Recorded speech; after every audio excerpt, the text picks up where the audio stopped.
This year, I decided as a corollary of dealing with issues of the Siddur to focus on issues of the poetry in the Siddur, in the Machzor, in the Slichot, in the Kinot, Piyutei Kodesh, the type of poetry that requires not only a deep awareness of biblical Hebrew and medieval Hebrew, as most of the poets were medieval, and an awareness of Tanakh, which many B'nai Yeshiva do not have particular expertise, plus an awareness of Midrashim, the Paitanim, the poets who are particularly gifted, and the messages that come through poetry sometimes must go beyond the written word, because in any expression of art, so I remember when I was dealing with Jewish art at the Emunah College here in Baka many years ago, so the definition of art is somehow an external expression of an internal sensation. And the internal sensation, a spiritual sensation, whatever the sensation is, the artist gives some type of external manifestation. And I remember we had a chart. There were 12 different expressions of art that we dealt with at the Emunah College, and painting is just one of them. The sculpture, dance, architecture. This is also an art form, and certainly poetry is an art form. And hence, what we're dealing with, somebody who's in Hebrew we call him a mishorer, a poet, is trying to convey something that most probably goes beyond words, and is using words creatively to create a sensation, a feeling, an emotion. And to that end, we're going to see that some of these poems were integrated into our Siddur, that to us is just part of the davening, as we would call it. For example, the Chadodi, Friday night. Chadodi is an unbelievable poem of Shlomo Levi Alkabatz from Tzfat, 16th century. But it's part of the Siddur, and you don't even think otherwise. But we will deal with it and try to understand the cut and paste job that Shlomo Levi Alkabatz does from Sefer Yeshayahu, and puts together the poem to say something about the nature of Shabbat every single week. So we'll deal with that independently, and we'll deal with songs from the Zmirot. So many of us are familiar with the Zmirot because we sing the Zmirot. Some families sing more Zmirot, some people sing less Zmirot, whatever it is. In my side of the family, sometimes when people say, what are we going to sing? And I usually say, Shir Amalis. I mean, that's a great song, But, and then some families that just go on and on and on. And Echad Amarba, Vechad Amamit, Uvachi Echavein Libol Shamayim, those who do more, those who do less. But the poetry is usually difficult to deal with. One of the poems that we're going to deal with here is something we just did just 2 weeks ago on Shabbat Chol Moed, which I used in Beersheba when I was teaching kids in the B'nai Akiva Yeshiva, Dinei Shabbat. Dinei Shabbat, the word halachot of Shabbat, I can tell you, is usually a boring endeavor. If you're just using a strict Sefer Halacha, like Kitzur Shulchan Aruch or Chayei Adam, even the Mishnah Brura, a little bit more exciting with the Mishnah Brura. But it's a boring endeavor. But I used 2 techniques to teach the laws of Shabbat. One is Sheilot Utshuvot, responsa literature, and then all of a sudden things become very, very alive because people ask shilas. And then you have to get into the details of the question, and then you bring the sources to support what you're going to say. It's an excellent way to teach Dinei Shabbat. And the other way is the poetry about Shabbat. Some we sing every Shabbat, but on Shabbat Chol Moed, the Hoshana that was done special for Shabbat Chol Moed is just an unbelievable poem to teach the laws of Shabbat. So we're going to see it in context. I'm just giving you a sneak preview. Today we're going to do Yona Matzah Bo Manoach because it has something to do with Parshat Noach. So it's going to be real relevant. So there are 2 sides to this page. One is Yona Matzah Bo Manoach, and the other is Yona Matzah Bo Manoach. So you have to figure out. So Yona Matzah Bo Manoach, the second, is the song. So we'll start with that a little bit. And I could have opened up YouTube for some pre-recorded music. of Yana Moshe B'Menoch. Everybody at the Shabbos table sings it. However, they sing it. The Litvaks say it because, right? It says here, Yana Moshe B'Menoch, Rabbi Yehuda Levi. So why did I start with Rabbi Yehuda Levi? Because we're on Rabbi Yehuda Levi Street. Really? I thought the address of this shul is Usishkin 24. That's only since 1933, when Usishkin, who was the head of the Jewish Agency and lived on this block, wanted a street named after himself. Because I guess he was worried that after he passes on, nobody's going to remember him and name a street after him. So he had, in the middle of the night in 1933, workers change the road sign of this street from Rehov Rabbi Yehuda Halevi to Rehov Usishkin. I mean, in Rechavia, you have all the medieval greats, one after the other. Some even from the Geonim, Rehov Rav Amram Gaon and Rav Natrunai Gaon. But then, of course, you have Ibn Ezra and Ramban and Rehov Ben Maimon. You know why it's Ben Maimon? It's the Rambam. But Ben Maimon is the translation of Maimonides. Maimonides is Ben Maimon. And why did they do that? Because people confuse between Rambam and Ramban. So in the yeshiva world, one is called Mil'el and one is Milra. We say Rambam and we say Ramban. The emphasis on the resh or the emphasis on the bet. So that's how we know if you're talking about the Rambam or talking about the Ramban. But in modern Hebrew, people, Israelis, don't know that. So they'll say Harambam, and then you try to figure out, are they talking about the Rambam or the Rambam? Ramban. Who is he talking about? So that's why they call the street Ben Maimon instead of Rambam. But it's the Rambam. Ben Maimon is the Rambam. And then you have Rehov Ibn Ezra right around the corner, and so on. And of course, the great commentary on Tanakh, the Keren Kayemet. No, that's Rehov Keren Kayemet, because of the building and the institution, like Usishkin. So Usishkin took Rabbi Yehuda Levi out, and he put himself in, and so on. So let's take it back to 1932, 1931. We are on Rehov Yehuda Levi. However, I looked in the map to see, so where did Rabbi Yehuda Levi move? He obviously had to move somewhere. He moved to the Old City. And when you walk down from, and this obviously is only post-1967, when you walk down from the Jewish quarter to the Kotel, where they're building now a whole system of elevators and escalators, which will be ready just in time for Mashiach's donkey, right?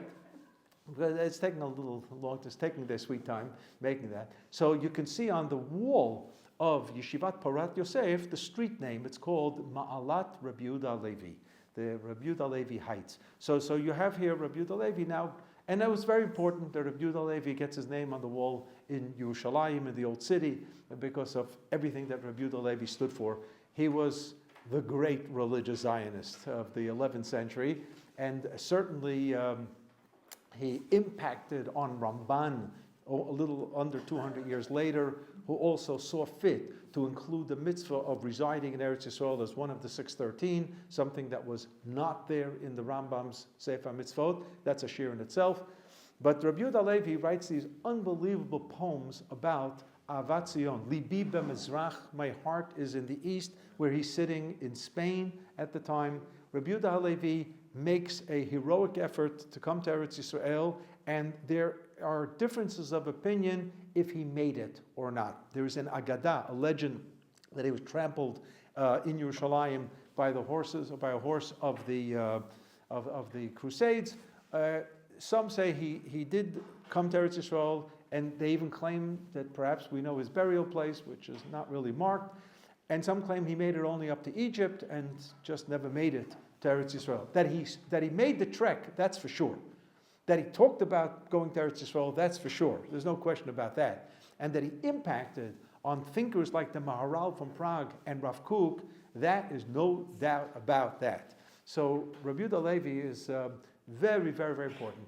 And on Tisha B'Av, when we say the Kinot, so the most famous is Rabbi Yehuda Levi's Tzion Halo Tishali Lishlom Asirayach. They made even a song about that night. And there he talks about the longing for Tzion Yerushalayim and for being so far away, and what he would do, just what he wouldn't do and what he would do just to get there and to walk the steps where the Nevi'im walked here and received transmission from above and so on. I mean, a towering individual. His most famous work is the Kuzari, And Kuzari was written in Judeo-Arabic, but it's been translated to beautiful Hebrew as well several times over. And Rabbi Yehuda Levi basically is like putting on a theatrical production. So normally when you talk about theatrical production, you're talking about many, many actors and actresses and so on. It doesn't always have to be the case. My wife and I in New York several times went to, when we were living here, but you go to New York, so you have to do something that's a little touristy and entertaining. So we saw in the off-Broadway show of Golda Meir. So remember, we saw the Golda Meir sitting on the stage, as if to say, and telling the story of Golda Meir. It's like he's sitting there. Well, of course, the best one was Yogi Berra. Ben Gazzara was sitting on the stage for an hour and a half of yogiisms. You couldn't get better than that, right? But right. So you can. So what Rabbi Yehuda Levi does, and this is 900 years ago, and he has tremendous amount of imagination. He sets up, as if to say, a little bit of a dialogue, a discussion group between the Chaver. The Chaver is representing Am Yisrael. Let me just shut this down. So, representing Am Yisrael, and but it's Rabbi Yehuda Levi speaking. He's not speaking in the first person. He's the Chaver speaking in the first person, the friend, and against him is sitting a representative of Christianity, a representative of Islam, and a representative of Greek philosophy. So he deals with the Greek philosopher first, and then the Christian and the Muslim, and he deals with them as if wants to show that that Yahadut has a place, because the others thought that pure Yahadut doesn't have a place any longer. It can move over. Its a day in history is already gone and forgotten. The philosophers on their level, and Christianity and Islam on their level. And then comes the Melech Kuzar. Now, who is the Melech Kuzar? There was an area in the northern part of Turkey, a place called Kuzar, where in the 7th century there was such a king, and it was told about this king, he converted to Judaism. So that's already history. But here's where, 400 years later, Rabbi Yehuda Levi picks up on that little tidbit of history, and he has the king of Kuzar discuss. You can see this man is searching for the truth, and that's why he consults the philosopher and the Christian and the Muslim, and he says, all right, let's talk to a Jew also. Yeah, and he figured at the beginning, well, the Jew, we don't really have to talk to him a lot because there's not much to talk about, and the Christians and the Islam, did the Jews in anyway. So, all right, as we say in Yiddish, yotzet zu sein, to be yotzet. We'll spend a few minutes with the Jew. But then it turns out that 5 volumes of the book is the discussion with the Jew, and at the end of the Sefer, the Melech Kuzar converts.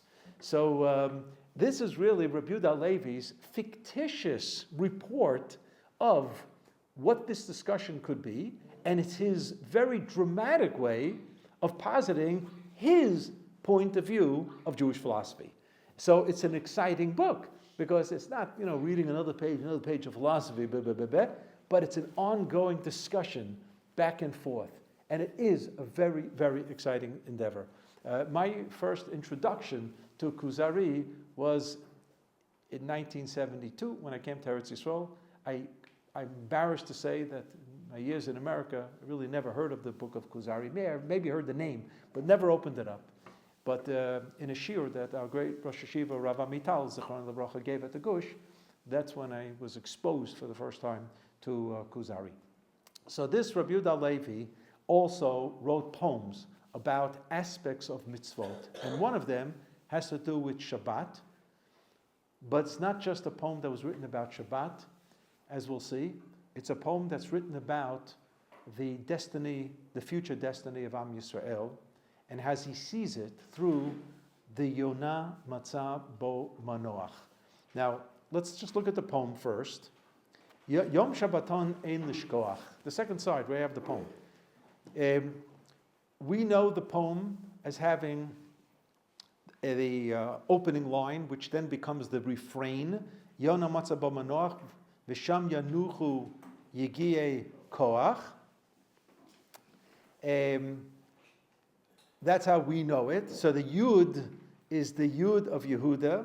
The second stanza is Hayom Nichbad Livnei Emunim. It's the Hey of Yehuda.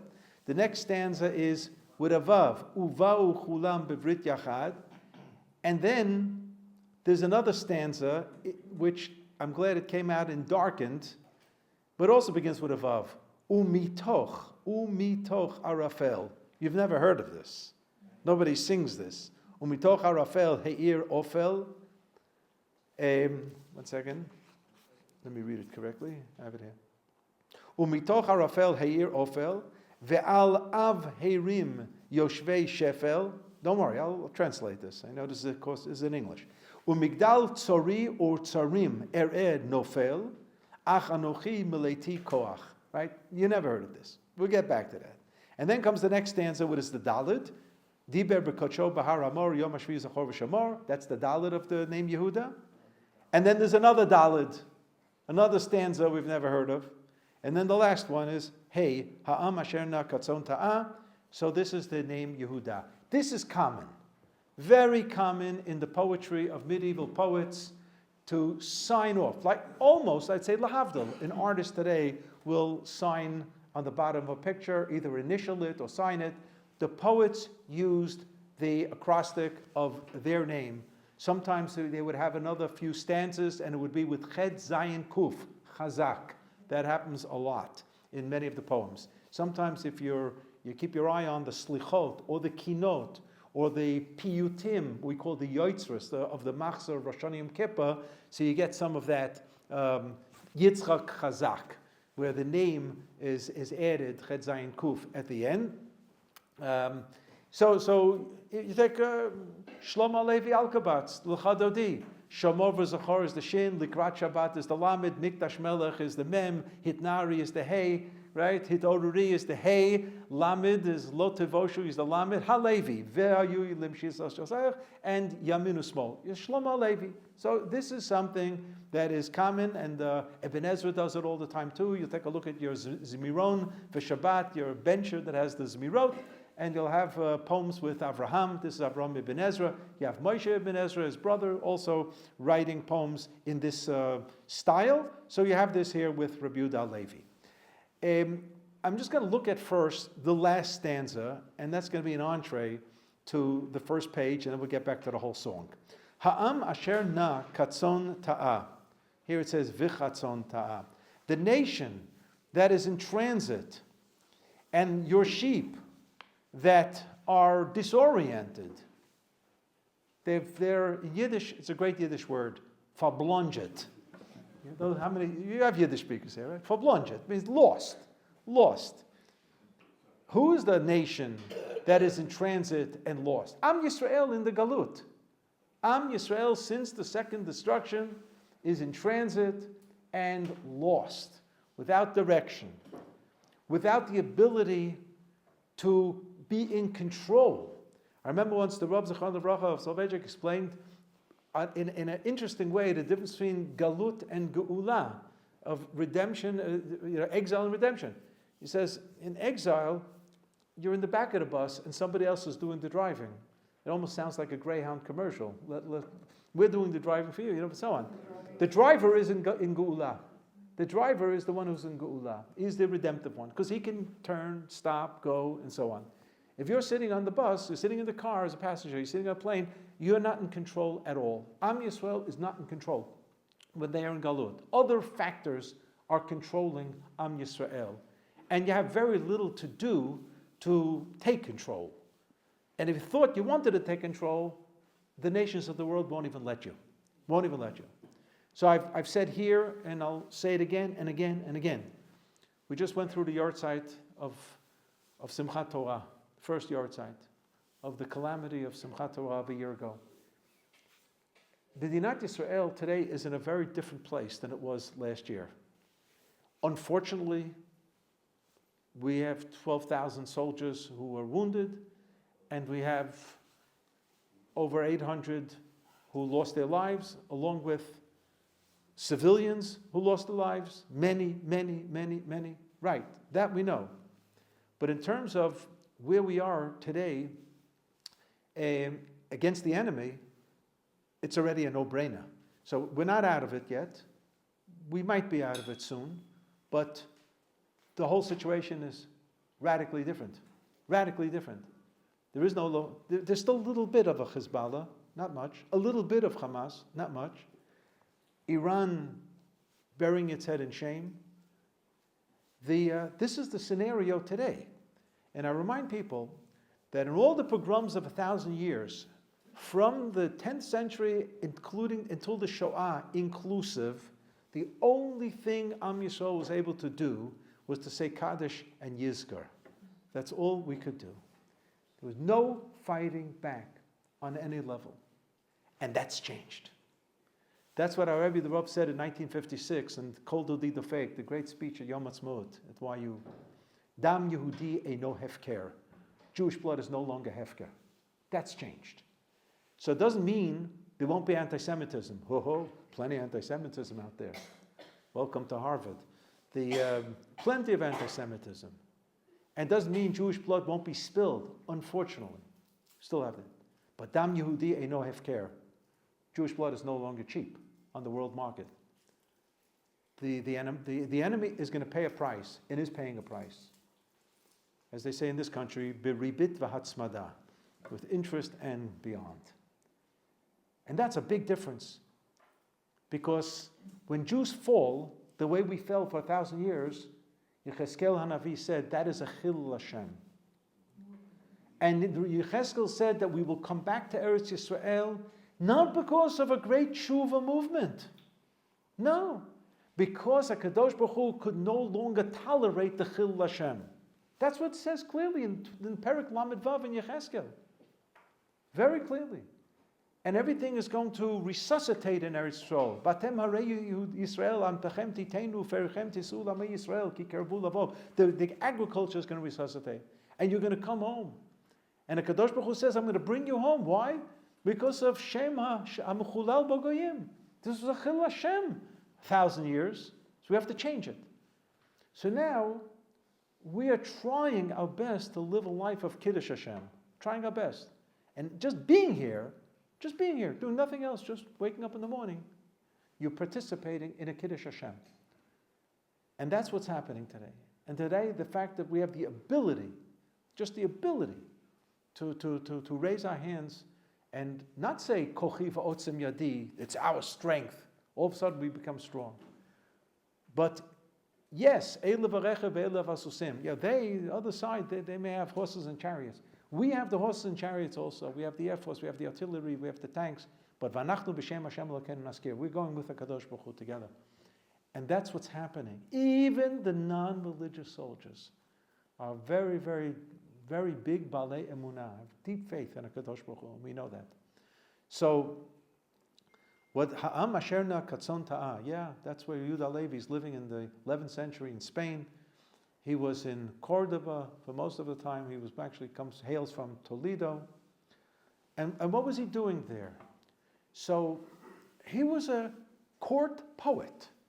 A court poet. If somebody, today you would call him an entertainer. An entertainer that, gets hired to play at royal affairs. What was commonplace in the Middle Ages, especially in Spain, was that somebody who was a poet would entertain at certain activities, at certain events, and so on.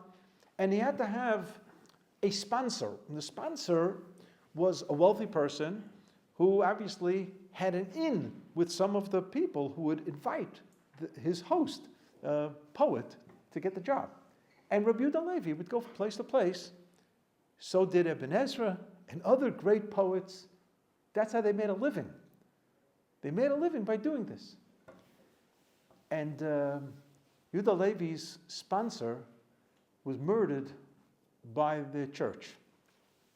This is before the Inquisition. There was plenty of anti-Semitism floating around Spain in the 11th century.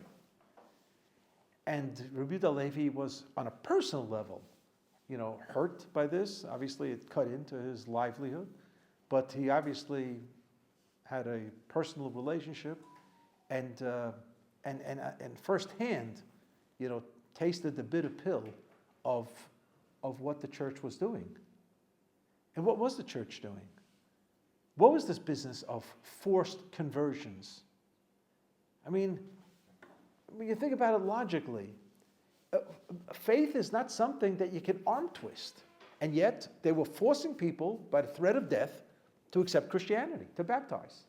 And the church thought this was fine. This was okay. And the reason was because if indeed, as the church claimed from day one, that the covenant between HaKadosh Baruch Hu and Am Yisrael comes to an end with the destruction of the first Beit HaMikdash. The Catholic Church never believed that the second Beit HaMikdash, not just the Catholic Church, all of Christianity, they never believed that the second Beit HaMikdash was spiritually important. They believed that it was a bluff, a spiritual bluff, a historic accident, as it to say. And they even used some of our sources to prove it, as if to say, see that there was no prophecy in the second Beit HaMikdash. There was no Urim v'Tumim in the second Beit HaMikdash. The Aron Brit wasn't there. The Kodesh Kadoshim was an empty chamber in the second Beit HaMikdash. So many things didn't exist in the second Beit HaMikdash that existed in the first. And they have this from our sources that they concluded that God wasn't with us. That's all. And that's why they came up with the idea of the Brit Chadashah. That is the new covenant. New covenant and so on. So then the question was, but there's still Jews around practicing their religion. So there were three different modes of how to deal with it. One was, so we as Christians have to either get them to convert or kill them. They felt this was religious duty. Only in certain areas in Christian Europe, the church recognized that we don't really have to murder them, but we have to guarantee that they're second-class citizens. They can't have every profession. They can't live in every area. They're not full citizens, and so on. So that was very much the history of the Jewish communities in Germany and France and Ashkenaz.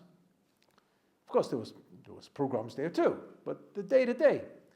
And then came the modern era where we don't have to kill Jews, and we don't have to make them second citizens. In the Enlightenment, we can make them full citizens and so on, emancipation. But there'll never be a return to Eretz Yisrael, what they called eternal damnation, Galut Nitzchit. That's the final stand, Galut Nitzchit. Came Medinat Yisrael and turned that upside down. Guess what, Vatican? We're coming home. We started with 600,000 in 1948, and now we're 7 million Ken Yirbu. And that's why, until 1992, the Catholic Church could not diplomatically recognize Israel. It went against their theology. So what happened in 1992 when they did? They did tshuva? No. It was the Oslo agreements. And at that time, the Oslo agreements, the then Prime Minister Rabbi Shalom said that we're not going to talk about Yerushalayim until the end. And there was a public outcry here in Israel. Why should we talk about Yerushalayim at all? So the fact that there was even an agreement by Israel that we'll talk about Yerushalayim at the end of the process, Catholic Church has vested interests in Israel. And therefore they recognized that if they wouldn't be around the table, they'd get nothing. So they had no choice but to recognize Israel diplomatically, so they should be around for the diplomatic discussions about the future status of Yerushalayim. But that's the story with the Catholic Church. So this is where Rabbi Yehuda Levi is living in this environment. And he says, Ha'am asher na katzon ta'ah, yizkor lifokdo brit u'shvuah, will remember. These are two words that are used synonymously throughout Tanakh. Vashem pakad et sarah kasher amar. Pekida means to remember. But it goes beyond just remembering. It's remembering and bringing out the implementation of a promise. That's what Pekida means. So it'll be Yizkor, God will remember us, and he'll also remember something about the Brit and the Shvuah, the covenant and the oath. Which oath? Leval yavor ba mikrei ra'ah, that God forbid will never happen the evil tiding. Mikrei is like an occurrence, the evil occurrence. What's the evil occurrence? The total annihilation of Am Yisrael. It will never, ever, ever happen. Kasher nishba al mei Noach, as you swore on the waters of Noach. So let's turn back the page. Let's see what this is all about. Yeshayahu Perek Nun Dalet. So this coming Shabbat is Parshat Noach, and the Haftarah for Parshat Noach is Yeshayahu Perek Nun Dalet. Now, if you come to Shul this Shabbos, Amiz Hashem, you're going to find out that they're not reading Yeshayahu Perek Nun Dalet. They're going to read Yeshayahu Perek Samach Vav because it's Shabbat Rosh Chodesh. But that doesn't mean we in the Shir can't talk about Yeshayahu Perek Nun Dalet. And in Yeshayahu Perek Nun Dalet, it reads the following. And this is right after Perek Nun Gimel. Did I get it right? So what happens in Nun Gimel? I'll tell you what happens in Nun Gimel. I don't have it on the page, but I'm going to read it to you anyway.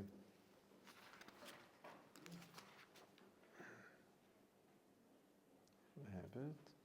Here.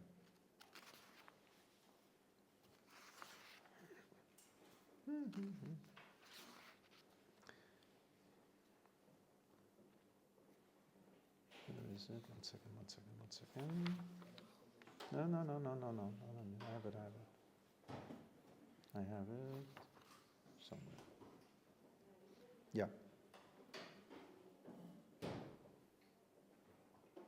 Yeshayahu Perek Nun Gimel, Psukim Yud and Yud Aleph. I'll read it first and then I'll translate what's important here. Everything's important. V'Adonai chafetz dak o hecheli im tasim asham nafsho yir'eh zera yarich yamim v'chefetz Adonai biyado yitzlach me'amal nafsho yir'eh yizba b'dato yatzdik tzadik avdi l'rabim v'avonotam hu yizbal. This is known as the chapter of the suffering servant. Yeshayahu is speaking about an anonymous suffering servant who will suffer for the sins of the believers. This is interpreted by the church as a direct reference to Yeshu. A direct reference to Yeshu. Of course, Parshanei HaMikra, biblical commentators, have dealt with this and have explained it as an analogy, referring to either OUisrael or to someone, but obviously nowhere in the Medrash you're going to see vindication of Christian theology in this particular pasuk. Because the Catholic Church believes that there's no longer a brit, a covenant with OUIsrael. And the covenant continues with those who believe in this individual who will suffer for the sins of humanity. And all you have to do is believe that, and then your sins are erased. So this was chapter 53. The problem is they didn't go on to read chapter 54. Because in chapter 54, Yeshayahu says, as it reads in source number 1 on top, Berega katona zaftich, I will leave you momentarily. The rega is that first word we all learned in the Ulpan, right? A very, very important word, because when you're waiting for the bus and the driver is ready to pull out, you use it. Rega! And then the bus drives off. Right? And then you use the second word that you learned in the Ulpan, which I'm not going to say. But this is not just a rega, it's a rega katon, a minuscule of a rega. Now, to us, 2,000 years, that's a long time. But for Kadosh Baruch Hu, it's a rega katon. But it doesn't only mean in time, because the Kadosh Baruch Hu, you can't relate to Kadosh Baruch Hu at all in terms of time. Hu haya, hu hoveh, v'hu yeh. There's no time framework with regard to Kadosh Baruch Hu. There's no yesterday nor tomorrow. It's all one. So what does it mean, rega katon? Rega suggests temporary. Temporary. It's the opposite of eternal. That's what it is. It's the opposite. Takes a year, takes 10 years, a decade, a century, a millennium. To a Kadosh Baruch Hu, it's rega katon azavti. I left you, momentarily I left you. Don't worry, I'll be back. Barachamim gedolim akaptzech. But when I come back, it's going to be glorious. It's going to be great. You didn't get the message? I'll say it again. Beshetzef ketzef histarti panai rega mimech. That phrase, hester panim, we are familiar with in the Chumash itself. Parshat Vayelech. Vanochi haster astir panai. Chazal say it even refers to Esther HaMelkah, where Kadosh Baruch Hu wasn't there on the stage, behind the stage. Hester Panim, Kadosh Baruch Hu functioning behind the stage. He'll always be there, but behind the stage. But that's going to be momentarily, for a moment, rega. Bechesed olam richamtich. When Kadosh Baruch Hu starts relating to us in His compassion, that's going to be worldly. Bechesed olam richamtich. Amar goalech Hashem. Goalech Hashem. God, your Redeemer. Ki mei Noach ve'zot li. It's just like the flood in the days of Noach. Asher nishbati me'avor mei Noach od al haaretz. I swore never to do this again. There was a shvuah, this week's parasha. God said, I'll never do it again. Kein nishbati, so too have I sworn, miktsof alayich u'migi'arbach, to get angry and furious with you to that extent of total destruction. Because what was going to be at the beginning of Parshat Noach was the destruction of the world. That was going to be the destruction of the world, and let's start all over again. But HaKadosh Baruch Hu saw fit to save Noach and his family and continue with them. It was a near miss, with 99.999999% of the world destroyed. And Noach not. And HaKadosh Baruch Hu says, I swore never to do this again with Noach, and I swore never ever to bring about total annihilation of Am Yisrael. Doesn't mean Am Yisrael is not going to get hurt. In the battle between Yaakov and Esav, the dream of Yaakov fighting some type of spiritual entity of Esav in Parshat Vayishlach, Yaakov survives, wounded. V'hu tzolea al yerecho. Hu tzolea, he's limping, and Chazal say, Elu dorot hashmad. These are the generations that we lost throughout the ages. We will lose. Yaakov Vinu. But ultimately, Vayavo Yaakov Shalem, he's healed. And this is a tremendous message for Am Yisrael, that Am Yisrael will always be healed after each encounter with an Esav. The encounter with Esav translates historically then into Amalek, the grandson of Esav.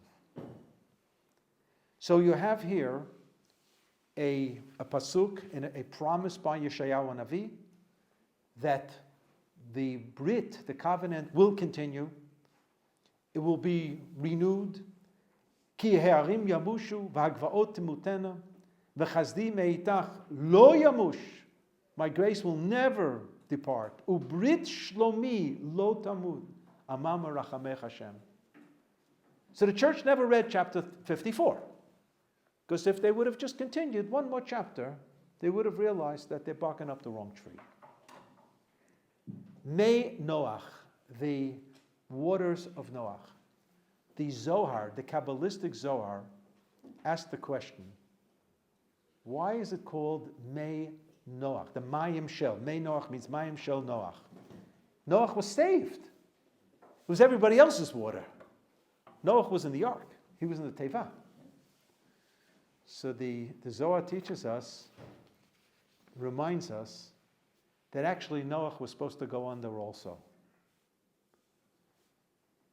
And he is not punished by being destroyed. He's being punished by suffering to see what happened.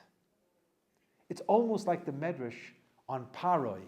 Lo nish'ar bahem ad echad. All the Egyptians perished in the Yam Suf, but one. The Medrash says Paroi survives to see everything that he reigned over go under. There could be no greater punishment for him to walk around the rest of his life with that reality.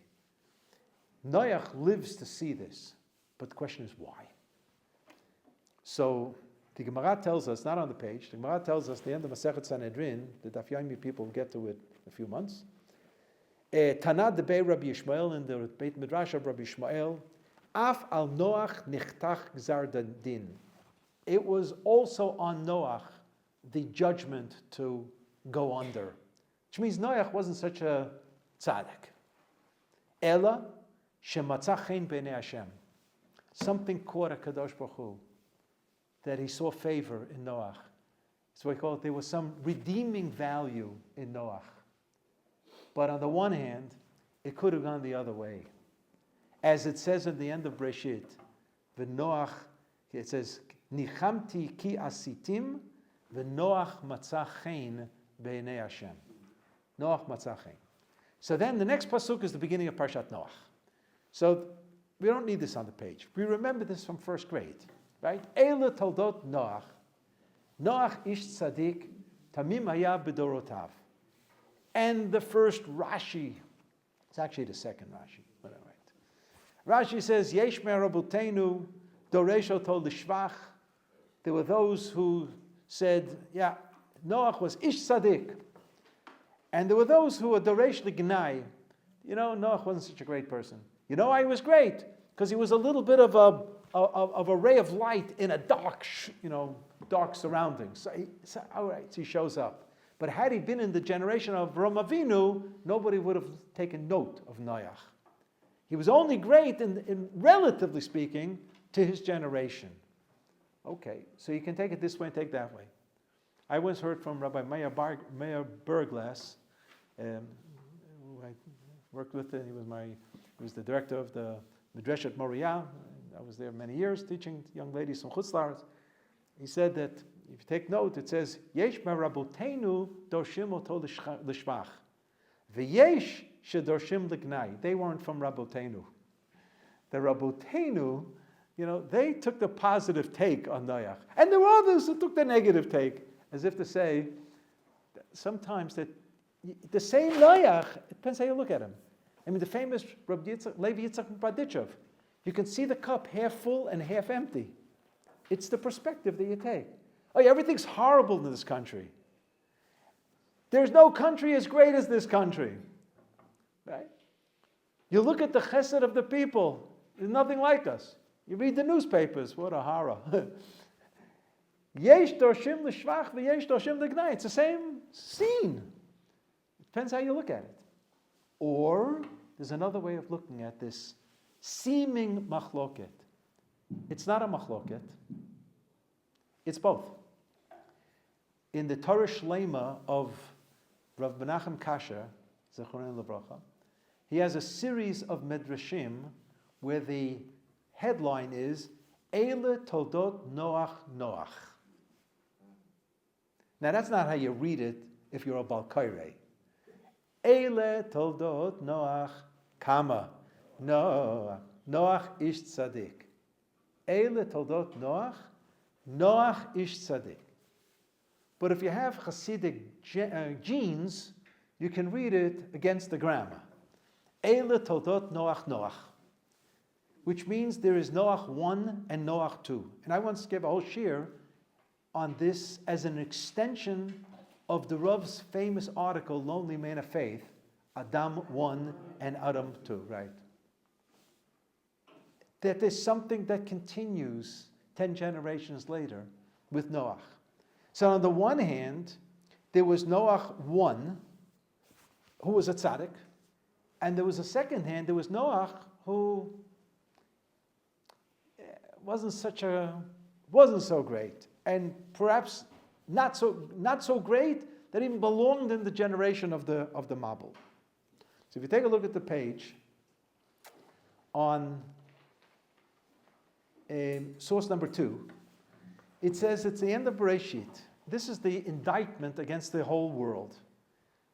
Vayara Adonai ki rabba ra'at ha'adam ba'aretz v'chol yetzer machshavot libo rak kol hayom. Kadosh Baruch Hu took note of what was going on in this world, and the inclination of every person was only evil the entire day. V'chol yetzer machshavot libo rak kol hayom. Source number 3 is after the Mabul now. Source number 3, in Bereshit Perichet, what is Noach doing right after the Mabul? Vayiven Noach Mizbeach Lashem. He builds an altar. He's going to bring a Korban Todah. This is his benching Goimel. He went through a life-threatening experience, for sure. Vayikach mikol habeima Torah mikol ofa tahor vayal olot b'mizbeach, and he brings korbanot. Vayarach Hashem et reach hanichoach.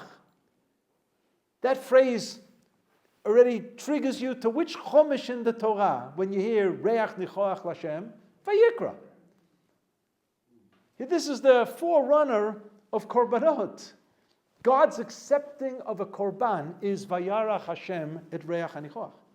Vayom Hashem al libo, and the Kadosh Baruch Hu thinks the following: Lo osif likalel od et adama bavur adam. I will never curse the land again.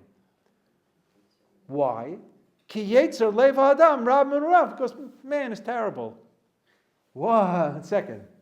What does that mean? I thought it would say because man improved. Man improved. No. It's almost a copy of what it says before. But it's not a copy. The Rav put one next to the other and showed that it's not a copy. If you just flip back to source 2, the chol yetzer machshavot libo, all inclination, rak ra, only evil, kol hayom, the entire day. What does it say in source 3 now?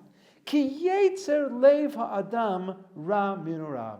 It's not kol yetzer. It's not, is it full inclination? It's not only evil. And it's not the whole day when he's young. But he can improve. There's something there. There's something redeeming in Noach that says it's worthwhile. Let's keep it going. Let's keep it moving with Noach.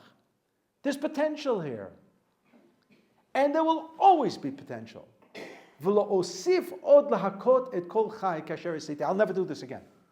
This is the oath of a Kadosh Baruch Hu, the promise. He'll never do this again.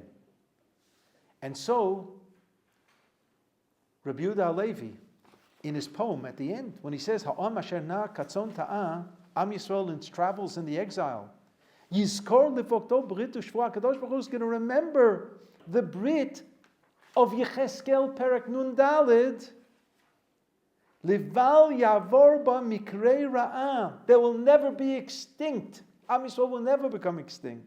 Kasher Nishba Al Mei Noach. The same Shvu'ah of Parshat Noach. Why?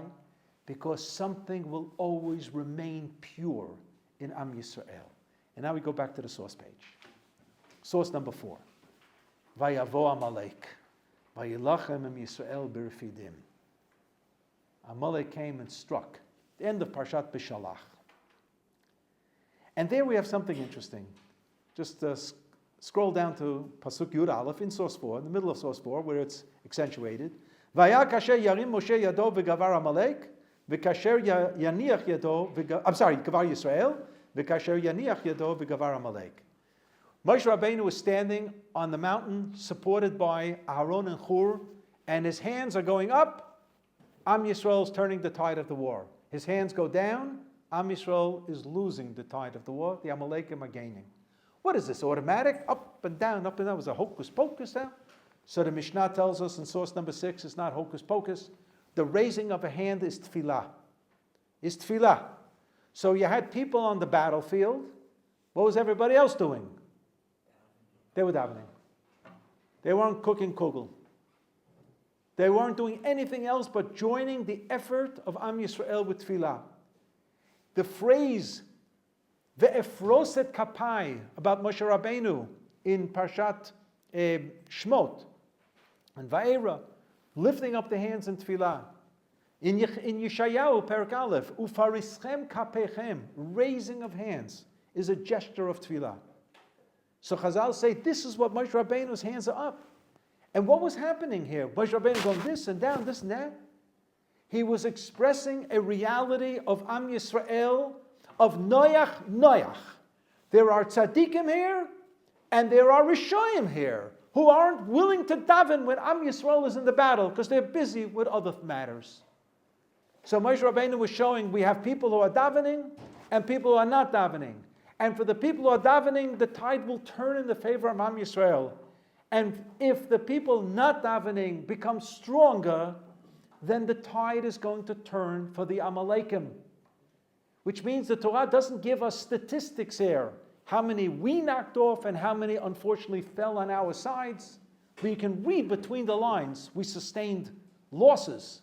V'gavar Amalek, we can read kriya and cry. We sustained losses because we had Amalek and we had Noach personalities here. And now if you jump to source 7, and this takes us to Parshat Zohar that we read the Shabbat before Purim. Remembering Amalek. Zohar et asher salach Amalek baderech b'tzetchem Mitzrayim. You should remember. Asher karcha baderech. This is what happened on the way. Vayizanev b'cha kol hanech hashalim achrecha. And they attacked from the rear, from the weakest. Ve'ata ayef v'yageya. You are weak and exhausted. V'lo yarei Elokim. You are not God-fearing. We're going to see there's two opinions. Who are the not God-fearing? Does it go on the Amalekim who are not God-fearing?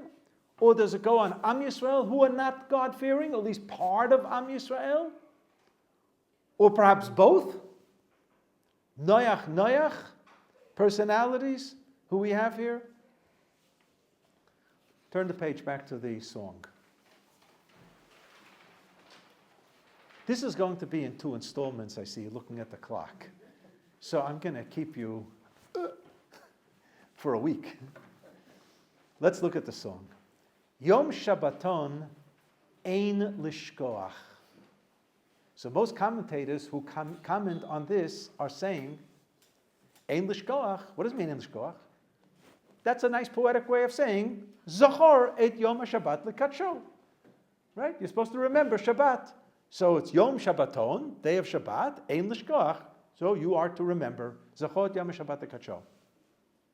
I have a hunch that Rabbi Yehuda Levi is not looking at Zachor et Yom HaShabbat lekadsho exclusively, but he's looking at Zachor et asher asa Amalek lo tishkach, which are the last 2 words of Parshat Zohar. And of course, Chazal say, if it says Zachor, why say lo tishkach? So lo tishkach, you're not supposed to forget. Zachor means you have to articulate it verbally, bepeh. And Zachor Yom Shabbat is the same thing. It's not just don't forget Shabbat. You have to articulate it. There's a mitzvah, Zachor. We call it Kiddush Friday night. Kiddush Friday night is the positive mitzvah of Zachor et Yom Shabbat lekadsho. Yom Shabbaton ein lishkoach suggests, yes, it's Zachor Yom Shabbat lekadsho, but flip to Parshat Ki Teitzei. Zachor Amalek lo tishkach. Zichru kereach hanichoach flips us back to Parshat Noach. We, Am Yisrael, are going to identify with the side of Noach that came out of the Teva and brought a korban. There was another side to Noach. There was another side. He gets drunk. And interesting things happened there. The Chazal have different opinions, whether it was an act of homosexuality, an act of castration, sexual references behind the Vayita Kerem. He plants the vineyard, which means Noach of Lignai is still around after the story. He's still around. So Noach is there before, and Noach is there after. And that's why the Torah will tell us this week, Noach was 600 years old at the time of the event of the Mabul. And then Noach lives another 350 years. And then the Torah says, Vahi kol yemei Noach, 950. That's arithmetic, first grade. Maybe second grade already. Why does Torah have to teach us? To teach us that his 950 years was the 600 years and the 350 years. Noach before and Noach after. There's a dark side to Noach, even after. But Rabbi Yehuda Levi says, let's focus on the Zichro Koreach Hanichoach. There's a good side to Klal Yisrael. Yona matzah bo Noach, v'sham yanuchu yigiei koach. That Yonah, that dove, that Yonah sends, that Noach sends out on the 7th day, not an accident. So v'lo matzah bo Noach, Lo matzah bo manoach. He doesn't find rest. And he takes him back. He sends him again. But finally, matzah bo manoach. In Megillat Eicha, the phrase is there as well. Eicha Perek Aleph Pasuk Gimel. Galta Yehuda me'oni u'merov avodah hi yashva bagoyim lo matzah manoach kol rodfeha hisiguha bein hametzarim. The image of Yirmiyahu, of Am Yisrael, lo matzah manoach.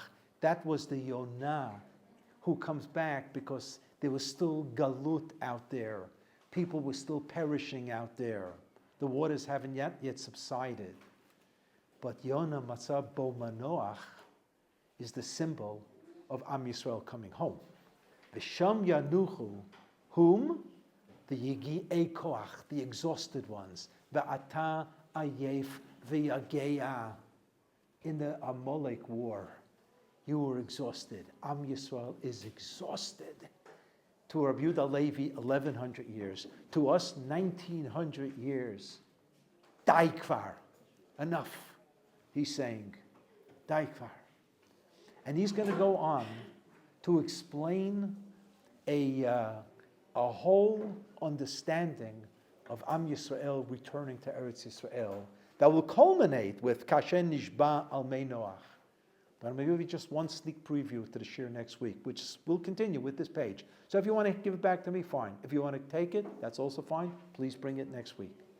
It's called internal censorship. Aleinu l'shabeach la'adon hakol, latet gedula liyotzer b'reshit. So I grew up with a siddur that says, V'anachnu korim mishtachavim modim lefnei melech malchei amlachim HaKadosh Baruch Hu. But all of a sudden you come to Eretz Yisrael and you see in the siddur, there's a line that wasn't there in the New York Machzorim or Siddurim. Shehem mishtachavim lehevel varik umitpalalim el lo yoshia. They bow down, they pray to a nonsensical, an irrelevant God that will not help you in time of need. Who was this against?